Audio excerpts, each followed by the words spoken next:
Kabar baik menghampiri pecinta sepak bola tanah air. Usai Menteri Pemuda dan Olahraga atau Menpora Dito Aryo Tejo mendorong Dewan Perwakilan Rakyat atau DPR untuk mempercepat proses persetujuan naturalisasi dua pemain Liga Utama Belanda Eredivisie, yaitu Calvin Verdong dan Jens Dipercepat oleh Bapak Menpora. Menpora Dito membeberkan jika berkas dituntaskan oleh DPR, maka Verdong dan Ravens bisa memperkuat skuad Garuda untuk laga kualifikasi Piala Dunia 2026 melawan Irak dan Filipina.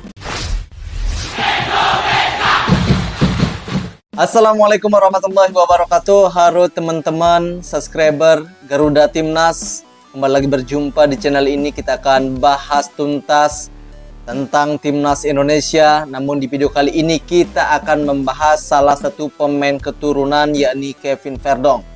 Ya, bahwasanya Kevin Verdong akan segera cepat diambil sumpah dan cepat mendapatkan kewarganegaraan Indonesia. Nah, di konten kali ini saya akan mereaksi salah satu video dari Garuda Space yang judulnya baru saja diputuskan DPR untuk mempercepat naturalisasi dari Kevin Verdong. Ya, ini tentu akan menjadi kabar bahagia buat skuad Garuda karena akan ketambahan satu amunisi baru untuk memperkuat Timnas Indonesia jelang laga kualifikasi Piala Dunia menghadapi Timnas Irak dan juga Filipina. Nah, biar kalian tidak penasaran dengan isi videonya, kita langsung saja reaksi videonya. Bismillahirrahmanirrahim. Naturalisasi Calvin Verdong dipercepat, asisten Sintayong bongkar fakta. Alasan STY ringan di Piala AFF 2024. Simak informasi selengkapnya sebagai berikut. Oke teman-teman, bantu juga subscribe channel originalnya yakni Garuda Space. Naturalisasi Kevin Verdong dipercepat. Wow, ada Martin Paes juga. Kabar baik menghampiri pecinta sepak bola tanah air. Usai Menteri Pemuda dan Olahraga atau Menpora Dito Aryo Tejo mendorong Dewan Perwakilan Rakyat atau DPR untuk mempercepat proses persetujuan naturalisasi dua pemain Liga Utama Belanda Eredivisie, yaitu Calvin Verdong dan Jens dipercepat oleh Bapak Menpora. Menpora Dito membeberkan jika berkas dituntaskan oleh DPR, maka Verdong dan Ravens bisa memperkuat skuad Garuda untuk laga kualifikasi Piala Dunia 2026 melawan Irak dan Filipina, tepatnya pada 6 serta 11 Juni 2024 ini.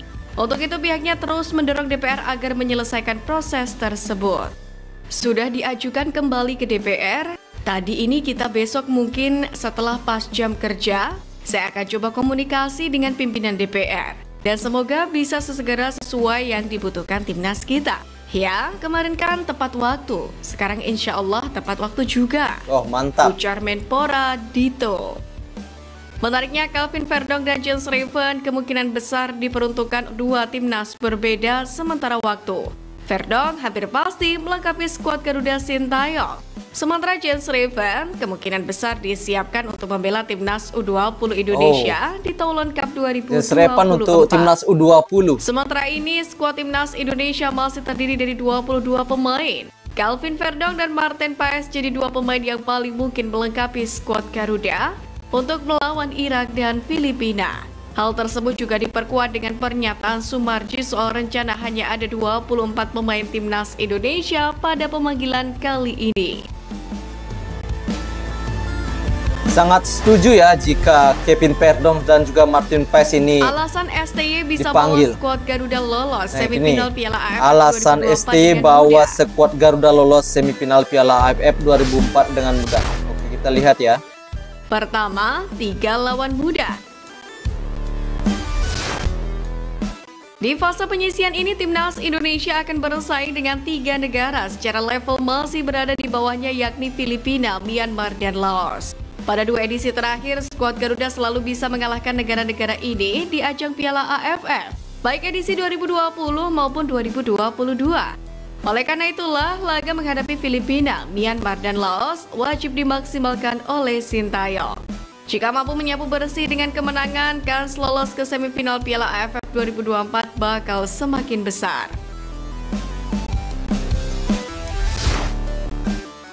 Kedua, tak gentar lawan Vietnam. Harus berjumpa lagi ya dengan Philip Nguyen, pemain-pemain Nguyen dari Timnas Vietnam. Indonesia di bawah asuhan Sintayong memang memunculkan optimisme tersendiri saat menghadapi Vietnam yang selama ini sangat sulit ditaklukkan.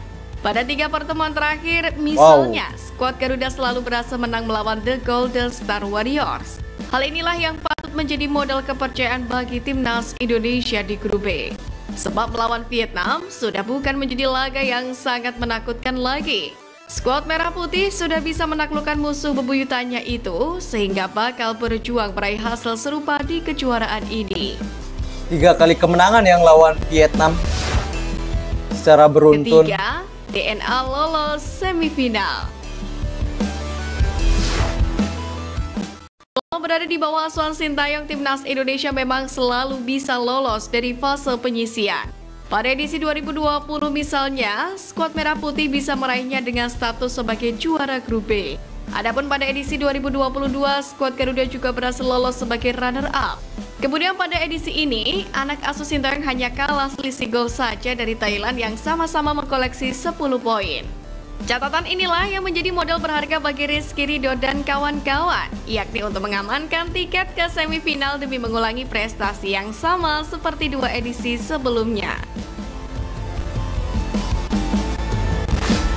Ya oke teman-teman, itulah tadi berita mengenai perkembangan salah satu pemain naturalisasi atau keturunan yang ingin dipercepat untuk diambil sumpah, yakni Kevin Perdong, yang terus diusahakan oleh Bapak Menpora ya, untuk bisa dikebut dan mempercepat di DPR untuk bisa pengambilan sumpah dipercepat sebelum nantinya di tanggal 6 atau 11 Indonesia akan menjamu 2 lawannya untuk bisa tampil di ajang Piala Dunia. Tentu ini bukan lawan yang mudah karena saat ini timnas Irak yang akan menjadi lawan di tanggal 6 ini juga baru saja menaturalisasi pemain baru. Tentu ini akan semakin sulit untuk Indonesia. Dan juga timnas Filipina juga telah menaturalisasi 8 pemain baru. Ini persaingan di grup F ini sangat ketat ya, antara Irak, Indonesia, Vietnam dan juga Filipina. Tetapi dengan kedatangan Perdong ini harapan kita bisa lolos ke ronde ketiga. Karena Indonesia mempunyai peluang yang sangat besar untuk lolos ke ronde ketiga dengan memenangkan salah satu laga antara Irak maupun Filipina. Jadi harapan itu sangat nyata adanya untuk bisa lolos ke putaran ketiga. Oke teman-teman, mungkin cukup sekian. Kita akan berjumpa lagi di video selanjutnya bersama channel Garuda Timnas. Kita akan hadir kembali. Dan saya ucapkan wassalamualaikum warahmatullahi wabarakatuh.